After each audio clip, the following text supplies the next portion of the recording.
Strategist. There's a change happening in the way we live, the way we work, the way we spend our money and make our decisions. We are evolving to be more conscious in our actions in a way that serves the world and makes it a better place. Welcome to the Ethical Evolution. The Ethical Evolution podcast is brought to you by Ethical Change Agency. I'm Bindi, I'm the founder, and my mission is to help ethical entrepreneurs and holistic healers to find their voice through spiritual coaching and podcasting. I'm honoured to bring you the stories of those who create change through healing, kindness, innovation, purpose, and spirit. Understanding that to create collective change, we need to be the change.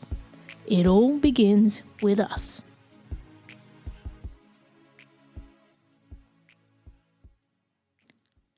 Hey, before we get into this episode, I just wanted to let you know that you can now grab my album of guided meditations. It's called Sourced by Spirit, and it's on all streaming platforms, including Spotify, Apple Music, Amazon, Tidal, YouTube Music, and many more.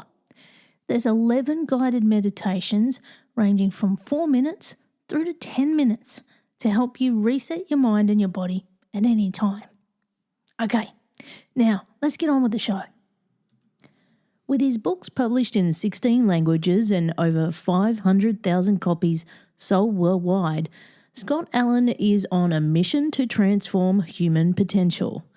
Scott is the best-selling author of Fail Big, Relaunch Your Life, and Do the Hard Things First.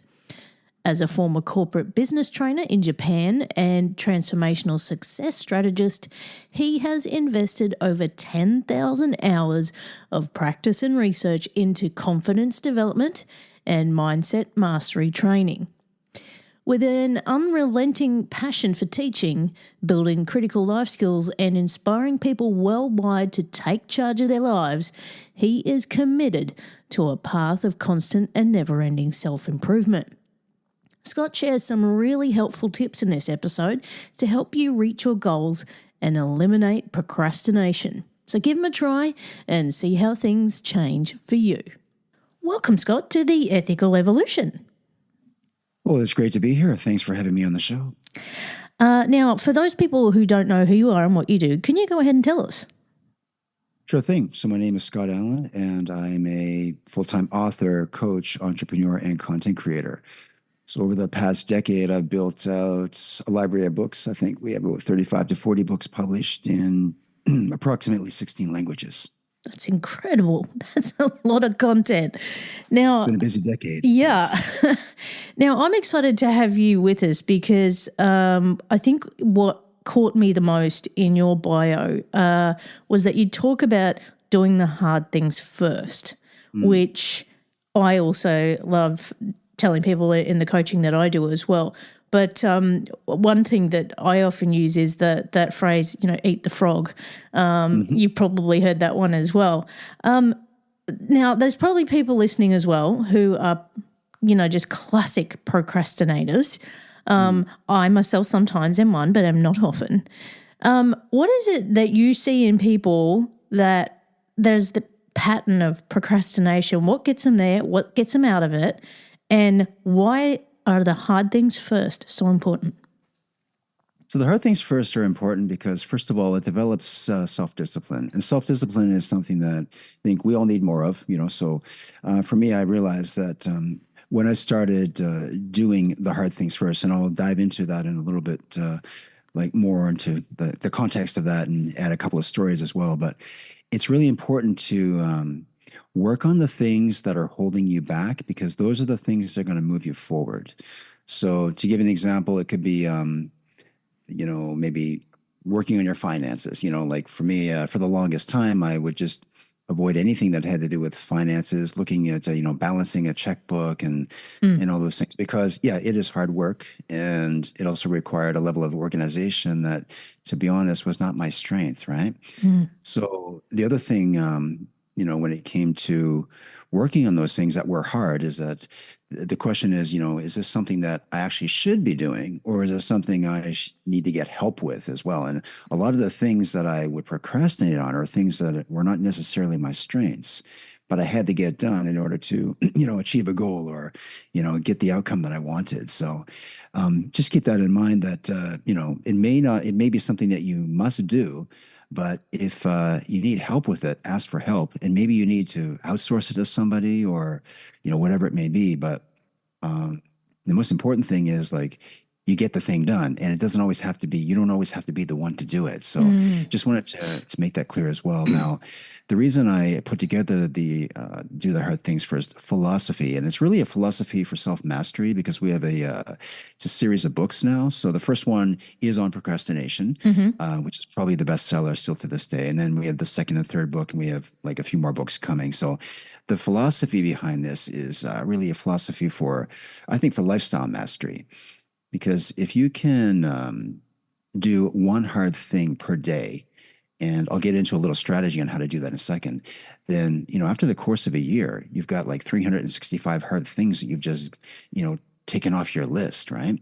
So what I did when I put this book together a few years ago, the reason is because I was struggling with procrastination to the extent where I would put off anything once it became an obstacle or became difficult to do, which is really most things for me. Mm.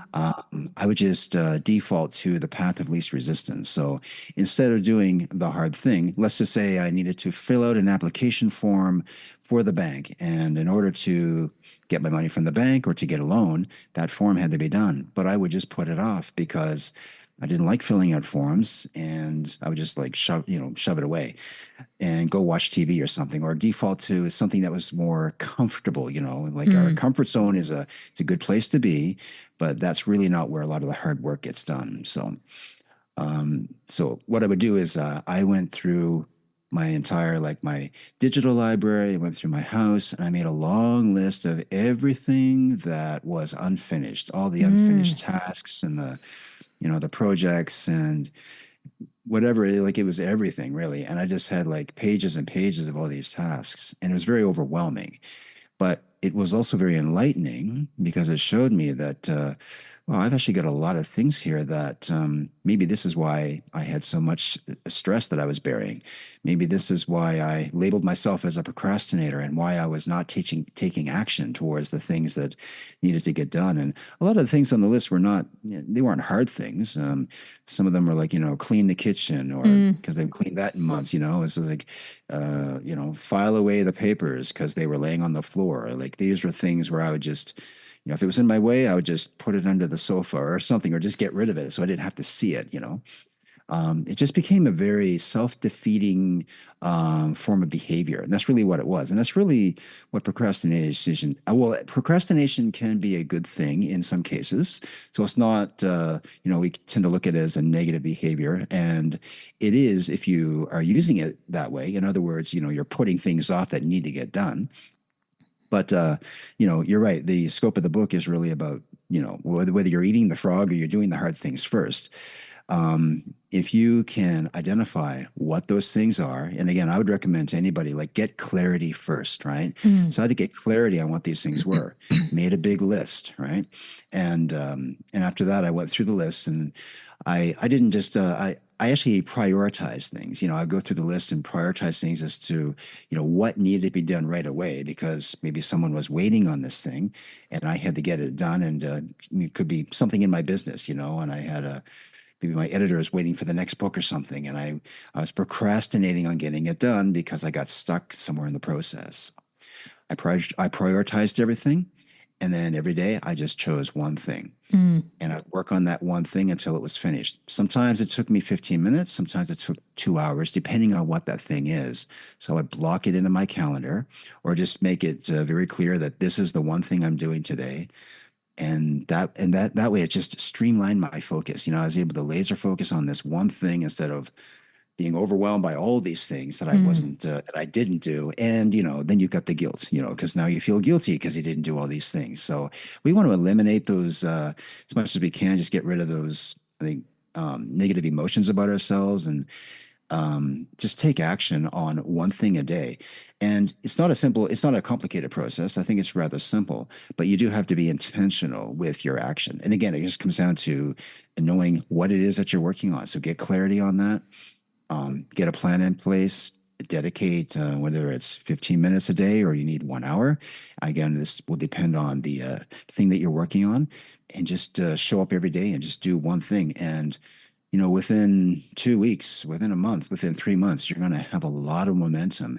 And if you want to boost your confidence, confidence is only boosted when you take action towards things that are difficult to begin with. So, Yeah. And if you can just tick off that one thing, that's the one thing that gives you that momentum, isn't it? It's like, yeah, I did that. I can do the next thing now. And yeah. I know overwhelm can play a part, like you've hinted there, is like, when you write that list and you've got so many things. I have this habit, it's sitting right beside me actually, my list that I have of things that I have to do. And it's like, oh, I'll get to that next week. I'll get to that next week. And so, that overwhelm then hits when you see the full list and you're like, oh, well, maybe if I just time block, an hour and I have to do it in that time and nothing else interrupts me. Because that's normally what happens to me is like something else comes and takes my attention and then it's gone. So goal setting is probably a big part of this too, isn't it? Like you said there, is making a time for it, focusing on that, nothing else. And then once you hit that goal, then that's your momentum to the next thing. Absolutely. Yeah. So I love goal setting. It's also been one of my greatest challenges, I think, because when I set a goal, I tend to get distracted, like a lot of people. But the distraction, the elimination of that distraction just came down to identifying, the 80-20. The Pareto principle is really powerful because once I set a goal, suddenly I had all these other little, I think my life coach called them little pebbles or rocks that would get in the way, Yep. and you tended to focus on these little distractions. And he's like, what is your goal? What are the actions you have to take every day to get to that goal? And then there were all these other things vying for attention. So, so what I do with my goals is like I write them down every morning actually. Now these could be your goals for the week, can be your big 30,000 foot view goals, your life goals. I think those are important to have, but just to break it down, make it simpler for yourself and eliminate feeling distracted and again overwhelmed. Just focus on what your goals are for the week and what's your goal for today. What's the one thing? So again, it comes back to the one thing you have to complete today in order to move forward. And if you can just spend a few minutes before you go to bed and identify what that one thing is, and it could be two or three things as well, and this is actually what I do. This is my process, is before bed, I'll write down those three priorities that I'm going to work on the next day so that when we go to bed, hopefully the subconscious is working on these things and putting a plan together. So when you wake up, you have clarity. You know what it is that you're working on. And for many years, I didn't do that. I would just wake up, get to work, and because I had all kinds of things to do, I just start working on everything. Multitasking, and I didn't have a lot of direction, and I wasn't time blocking anything, and I was getting stuff done. Obviously, I mean, I think I was rather productive. However, it would have gone a lot smoother and probably been a little less chaotic if I'd been more intentional with what exactly is it that I should be working on. Because next thing you know, and we all do this. Next thing we get stuck in our inbox and we're sending out a bunch of emails, and a lot of that's just like if you look at the quadrant with the four sections there, like can't remember if it was like quadrant 3 or quadrant 4, but it's more like you're spending time on these low level tasks that are just sucking your time. And there is a time when we do have to do those things, but again, if you can just be intentional with when you need to do them, maybe it's 15 minutes a day is when I'm going to do my email, or 30 minutes, and just get it done, check it once a day, and then focus on those high priority tasks that are really moving you forward. So would you say that's like the key priority to being productive, Scott? Like if you set your intent and you have a plan and you map it out and you're like, okay, I'm only going to spend, 10 minutes now to focus on my emails, and then I'm going to get into the harder stuff, or actually being very intentional about how you structure your work in your day. Do you reckon that's the key to being really productive? it's part of it for sure. So part of the productivity, I used to think it was just being able to do a bunch of stuff and being able to do as much stuff as you can in one day.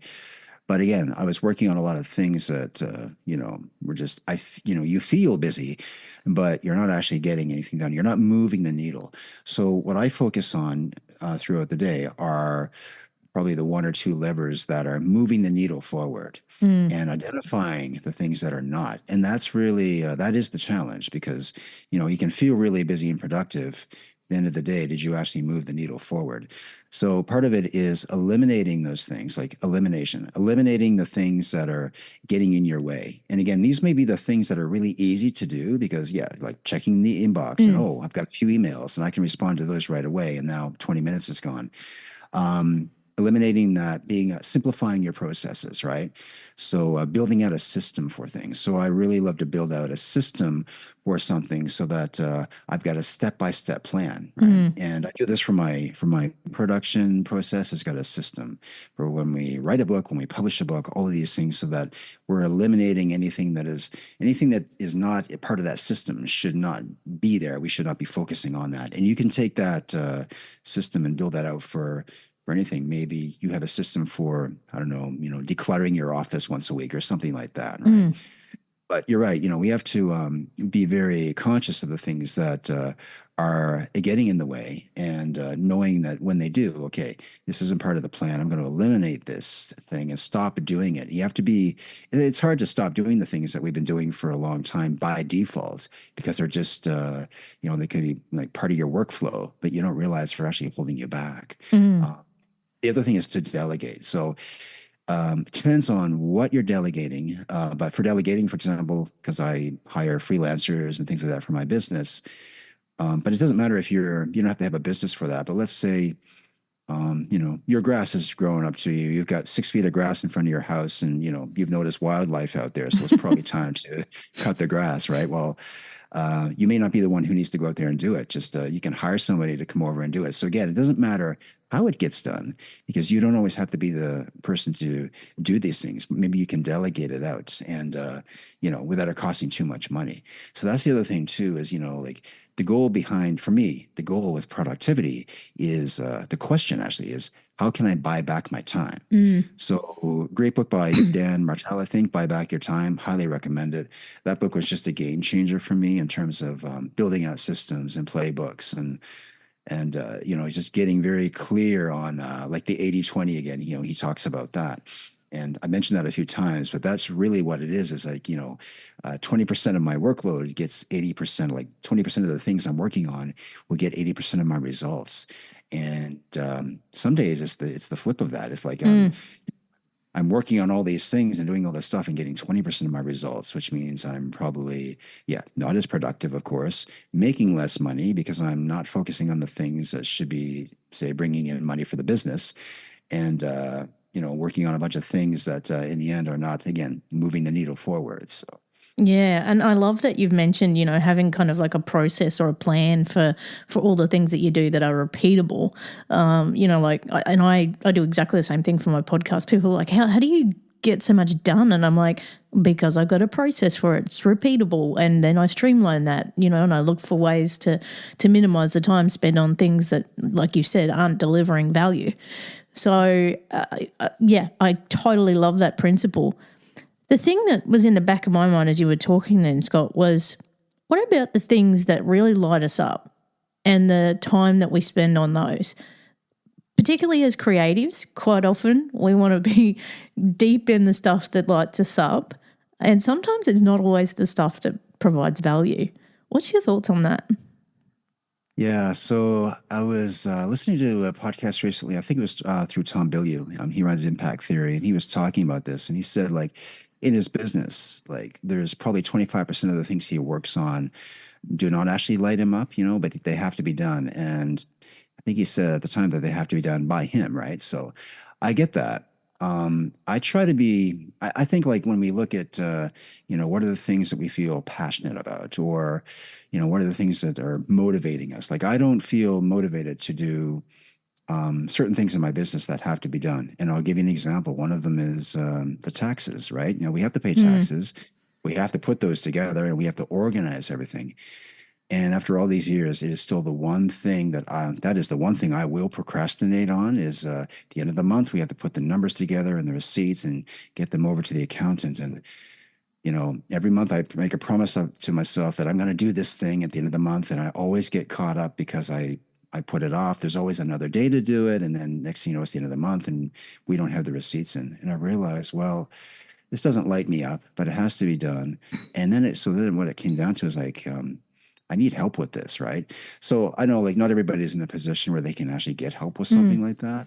But if you can, because if you're really struggling with it, I'd recommend just reaching out to someone, or at the very least, like finding out how other people are dealing with this, right? Mm. Because if you do have to do this thing, maybe what is missing is a system. So we did build out a system for it, where instead of waiting until like the end of the month to put it together, I would do it at the end of the week, where I would just have this 4 or 5 steps of like, okay, do this first, and at the end of the week we would compile all the receipts and get everything together, and at the end of the month we weren't caught in or I Mm. wasn't caught up in trying to get everything ready, like, and shipping it off to the accountant. So just, again, it comes down to like having a system for it, but just try to make that system simple. Like, okay, well, I've got to have this thing done. So what's the first thing I should do? And just identify what these steps are, write them down, test it, see what works, and then revise it for like the next period or the next month.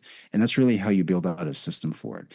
Because if you're really struggling with something, and you are putting it off, and that is going to happen. And even like if you're in a business and you're very passionate about your business, there are strengths and there are weaknesses, and it is actually important for, especially if you're the business owner or the creator, or Mm. anybody who's doing something like maybe you're a writer and like writing is your thing, but there's all these other things like marketing and all this other stuff that I wasn't, it just takes a lot of time to learn this stuff. And it wasn't really, it wasn't my strength. And should I make it my strength? Well, turns out that some of those things just, no matter how hard I tried at them, I realized like they were just taking a lot of the time away from what I really wanted to do. So again, it came down to, okay, well, how can I get it done? How can I hire, should I hire Mm. somebody for it? Should it be done at all, actually? And that's the other thing too, is like some of these things that, we're working on, or some of these things that are kind of, you know, in our space, are things that maybe we shouldn't be paying attention to at all. And you have to make that decision as to whether or not you're just going to, cut it away altogether. I mean, I've had to stop doing a lot of things like using certain software, or Mm. like whatever it is. But and then like stop doing it, and then see if there is actually a difference in your business. Like, did your business get worse because you stopped doing this thing? And if it did, maybe you do need it. Which brings us back to the idea that, okay, like, how can I get somebody else to help me with this? Because learning new things is great. I love learning new things, but as soon as you bring a new learning curve into your daily process, now you just probably extended your workday. Mm. And we only have so much energy, and energy is something that's really important. Last thing I'll mention too is just that I do spend time outside of the workday and the workflow, meditation, getting exercise, going to the gym, and relaxation, spending time with friends and family is really important. So Mm. I do spend time every day now with those things, whether it's with my dogs or with my kids. And then I just feel so much better and refreshed coming back, into my workspace. So, And I'm glad you've mentioned that too, because it's all about balance, isn't it? Like, we can't be 100% switched on. We do need to take time outside of that. One thing as well, we were talking about before, ticking off our list, so to speak. How important do you think it is that we celebrate our wins or our achievements when it comes to goals? oh, great question. So this comes back to the list I was mentioning about the hard things and making that list. The reason that is important is because, not because we want to get a bunch of stuff done, we do, but when you're in a position where your confidence is really low because you're beating yourself up because you put all these things off and you're feeling very overwhelmed, you need to start doing something. You need to get those small wins, those small victories, because that's how you, first of all, you build trust with yourself. And this actually is part of the book one, and do the hard things first, like how to overcome procrastination. It's not just about that. I didn't mention this enough in the book, I think, but the strategy behind that, actually, and probably the philosophy, is like, you want to build trust with yourself by doing the hard things. And that's really what happens when you're working on these things, is like you're proving to yourself that, oh, I can actually do this thing. I built it up this fear in my mind that it couldn't be done. And, so when you get that, when that fear is in your way, you're going to avoid doing that thing, right? But if you do it, you're going to build trust with yourself. You're going to get a win under your belt. And then you're going to realize, oh, okay, well, what if I showed up and did one more thing? Now you got one more little win. And hey, this can be, I think in the book, I might have I think I have a strategy like the 5-minute rule or something like that. James Clear called it the 2-minute rule. Doesn't matter what it is, but you can get something like you can get a small win done in probably 5 minutes or less, and it might take you 5 minutes, 15 minutes, whatever it is. But you get one of those, you get these racking up. Think of them as points in a game, right? You get enough points in the game, and suddenly, like after 30 days of showing up for yourself, getting something done, now you're building confidence and trust in yourself, and those wins are going to rack up. So I really think that's like super important, just to start with something. And by the way, so with that list, it doesn't have to be the hardest thing on the list either. Yeah. Because if you're not working on any of them, they're all hard to begin with. So you just take your finger, pick one thing. And I would say actually like pick the one thing that you can get done the quickest, if it might be a phone call you have to make that you've been putting off, maybe it's a 5-minute call or whatever it may be, but, take that action, and then just, decide, okay, well, I did this today, tomorrow I'm going to do this one, and just identify what that is. And I would do that right after you get that first win, identify what is the next thing you're going to work on. Maybe you want to do it that day, and maybe you want to do it tomorrow, but at least if you identify what that thing is, you're now going to be walking around thinking about it, right? It's like, oh yeah, like tomorrow I'm going to work on that thing. And, during the day, you can actually start to think about it. You're going to start to have ideas around how you can, so I'll just give you an example. It could be maybe if you're writing a blog post, for example, and you've been working on this post or not working on this post and you've had to get it done for a long time. Well, now you're walking around thinking about the content that you want to write and, where you're going to post it to and these kinds of things. So you can apply that to anything really. But I'd recommend just having that list, deciding what it is you're going to work on, get your win, and then think about your next win for the day. So it's kind of like, if you're into sports and you're making a game plan for your game, well, then you want to be walking around like thinking about how you're going to win at the game for that day. The big game is tomorrow, so today you're going to be thinking about the strategy for it. So yeah, I love that. Now, I'm thinking about the procrastinators in my life and self-belief. That plays a big part, doesn't it? It does, yeah, for sure. So one thing about, let's just circle back to the procrastination issue. What happens with a lot of people, we all do this, is that we label ourselves and identify ourselves as procrastinators. And you can probably take that as, I am and fill in the blank, right? Well, for many years, I called myself a procrastinator. I am a procrastinator. That's why I do this. And when you label yourself as something, you will act that out, right? You will actually do it because you've just identified that this is what I do. I'm a procrastinator. I put things off. So you're actually feeding into the excuse. You're giving yourself permission to do this thing. So I would recommend, first of all, you want to solidify the belief in yourself. Don't call yourself a procrastinator. Remove those labels completely. And so I just removed that and said, I'm an action taker, and that's why I do this. I'm an action taker, and that's why I have a list of things that I'm going to get done this week or this month. Right? Instead of I'm a procrastinator, and that's why I'm not doing anything, and I'm just going to, sit around watching TV. That's not going to help your belief system, right? You're going to build your belief system by proving to yourself that, you're not a procrastinator. You are an action taker. You can do this thing. And again, you're going to build trust with yourself by doing it. Right. So I just find like, again, when it comes down to it, it's just being intentional with your action and showing up for yourself. So. And really, those people who struggle in getting the thing done and committing to it, they can get help. They can find a system or a structure that can help them do this in a repeatable fashion. So they can learn this. It's just like, exercising a muscle. It's the same thing. Once you do it and you practice it, it becomes a habit, doesn't it? It does, yeah. quick example. So I go to the gym probably 3, 4 times a week. I'd like to go every day, but I struggle every time. I'm going for years, and like I've been working out since like forever. So, but I mean, to this day, like I'll still kind of start to procrastinate before going to the gym. I'll put it off all the time. It's like, well, maybe I'll go tomorrow. It's a little bit late in the day. Oh, I don't have my gym gear ready and all these things. So what I did is I realized, okay, well, first of all, why am I procrastinating? Because working out is hard. Okay, well, let's just say, let's just break this down step by step.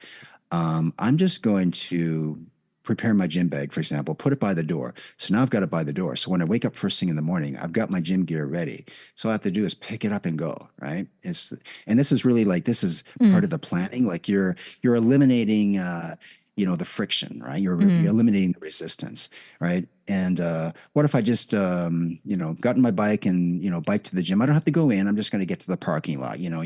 I just had, it sounds a little silly, but I actually had to break it down like this in order to get myself, out the door to the gym, to the parking lot, inside, walk inside the door. And even then I'm like, okay, I'm here. And then you start working out, but then you get to the point where once you start doing, start having your workout 10 or 15 minutes into it, you're totally into it. And now you just put in the hour and you've got that thing done. But the point is, though, sometimes you have to break these things down into really small steps in order for, to eliminate that friction. So it could be the same thing with, writing a book. Well, Mm. that's a lot of work and I have to be prepared for that. Well, what I would do actually, before I go to bed, I will open up the document on my computer, Word document. It's right there. So when I wake up, it's the first thing I see, because one of the things that I like to do in the beginning of every day is write my 1,000 words for the day. That's one of the goals I have, because if I do that, I've just put in my writing for the day. And but the thing is like if I don't know what I'm writing about, if I don't have the document open, then I can come up with excuses as to why I shouldn't do this thing. So just have those triggers in place so that like it's right there. You know what you're supposed to do, so just go and do it. And it's really just setting yourself up for success, no matter what it is.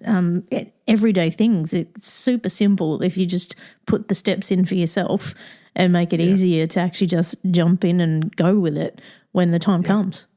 Yeah. So what happened with me is that I realized the reason I couldn't stop this habit is because I was buying sugar all the time. I went to the supermarket, right? So this comes back to setting yourself up for success, right? And when it comes to, okay, and I was procrastinating on stopping the habit because every time I went to the supermarket, I would buy ice cream or buy chocolate. I realized, well, what is the path of least resistance is I was buying this stuff. So the solution would be not to keep it in my house anymore, which is actually what I did. And it was really hard. But after about a week, I didn't think about it anymore. It was hard the first few days. I had a few slips, but I'm just mentioning this because anybody, if you're looking to create a new habit or create a new behavior, you have to look at like what is the reason you keep feeding into it. And for Mm. me, I didn't even realize it's like, well, I'm keeping it in the house, so it was the same when I quit drinking years ago. It's like, well, if I don't buy the alcohol, I'm not going to drink it, because if it's right there in my fridge, I'm going to drink it. And it was the same thing with, with sugar. It's like if it's in my fridge, I'll eat it every time. Mm. So I just started filling up my fridge with vegetables and all those things that we normally don't like to eat. But once I got used to that new lifestyle, that new habit, it made my health a lot better and everything like that. So, if you're struggling with creating new behaviors, just look at the reason why, you're feeding into your negative behavior, which maybe instead of going to the gym, you're eating a bunch of junk food. You want to flip that around. You've got to, as you mentioned, you've got to set it up so that, you're setting yourself up for success and not failure. So. Yeah, and I hate to mention another author here, Scott, but Tony Robbins is great at that one in, our associations with pain and pleasure, which comes back to the old NLP days. But looking at all the books you've got on your shelf behind you, where do you think people should start if they want to grab one of your books? It depends what they want to focus on. So the list behind me is just one of the series, and each of these are broken down into gratitude, self-care, self-esteem, confidence, which I think that if, so yeah, it does depend on what you want to focus on. If I had to recommend one of the books, I would recommend the book on self-esteem or confidence. Mm. because you have to begin from the place, like you have to begin where you're at, right? I think the confidence book, at least it actually is very action oriented. So you can start with it gets into the techniques of confidence, how to build confidence, but really what it comes down to, it's a framework for taking action. And it's also not a very long book as well. So I would start with one of those books. I think the Do the Hard Things First series too, like each of those books is focused on a particular pain point. So book 2 is focused on how to master self-control. Book 3 is how to break bad habits. Book 4 is coming out on how to defeat shiny object syndrome, right? So I guess to answer your question, it depends on which area of your life you want to start working on first. We do have courses that we're working on, and we're launching those very soon as well, because a lot of people have wanted to, go. I think having books is great, but going beyond the books and getting, whether you're getting coaching with somebody, or it's group coaching, or you belong to a mastermind community, or you're taking a course, it's always good to, get involved in something where other people are working on the same thing. I think that's why, like with Tony Robbins and Dean Graziosi, they have a very strong mastermind community where people are supportive and helping each other. So. And it's always easier to sort of, get to the next step if you've got someone beside you with the same kind of struggles or challenges, isn't it? Now, Scott, if anybody wants to grab one of your books or learn more about you, where could they go? Sure. So they can go to, of course, Amazon has a lot of books on there. And if you go there, you can just plug in Scott Allan author or books, and I'm sure you'll find the books on there. They can go to scottallanpublishing.com if they want to get some more information. And we have a Shopify store set up now at scottallanbooks.com where they can purchase the books directly. And we have bundles set up there so they can actually grab the whole series of the books for a cheaper price than they probably get them on Amazon if they're to buy them individually. So.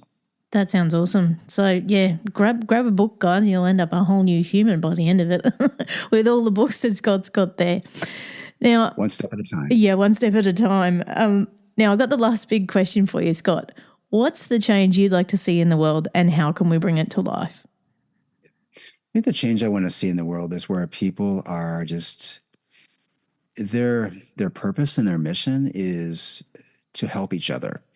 Right. So I think it's easier for all of us to get into, we get into our own little worlds, and, I certainly do this. I have a tendency to make it all about me and, my success and, how much money am I going to make and all these things. And we want to be successful, and we should be, making money is great, and being successful and all these things, it does matter. However, what matters most really is, why am I pursuing more money, for example? Well, I want to have more money because the more money that I earn through my business, I can actually take that money and put it out into the world and create better products. I can help more people with it, right?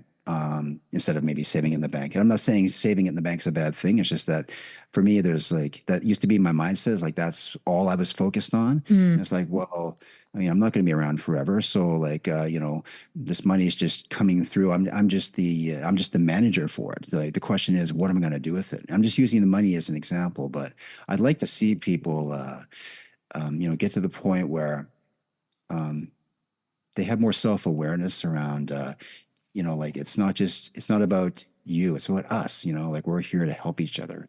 And I think just a lot more kindness in the world would be an amazing thing. Because I think, honestly, human beings are I think we're very kind, gentle creatures, actually. Doesn't always seem to be the case, but, it's more of a deeper conversation maybe. But we certainly have something, we can't escape the fact that we're not alone in this world. We're here to help each other, and can't think of a greater way to dedicate your time and your life to that purpose and that mission.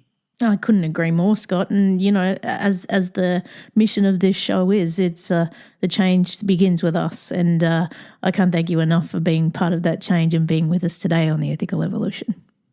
Absolutely. Thanks. Yeah, I love that. The change begins with us. It's great. Thanks for listening to the Ethical Evolution podcast.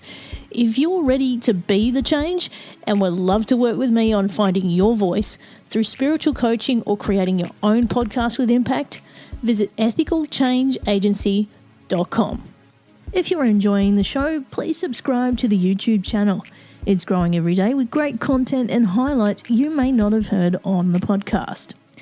In addition, please subscribe to the podcast on Spotify or Apple, and why not leave a 5-star review? If you're not following me on social media, you can find me at Ethical Change Agency on Instagram, LinkedIn, Facebook and YouTube, and at DJ Bindi on TikTok and Instagram. If you're interested in diving deeper into the ethical evolution with me, I've created a membership program that allows me to bring you more in-depth exclusive content without relying on paid ads.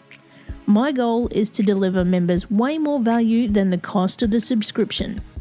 Benefits include Ask Me Anything episodes. I've interviewed hundreds of people from around the world, so imagine what you could ask. Access exclusive bonus content only for members that focuses on the downloads I get through my conversations that include actionable tips. Support Ethical Change Agency and the Ethical Evolution podcast on its mission to amplify change makers who make the world a better place. Access to global connections who can help you make greater impact in the world.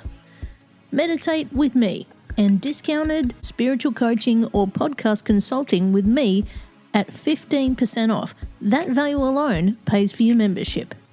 For only $7 a month or $70 a year, you can access all these benefits of an Ethical Evolution Emergence membership. If you want to learn more and access these benefits, head on over to ethicalchangeagency.com.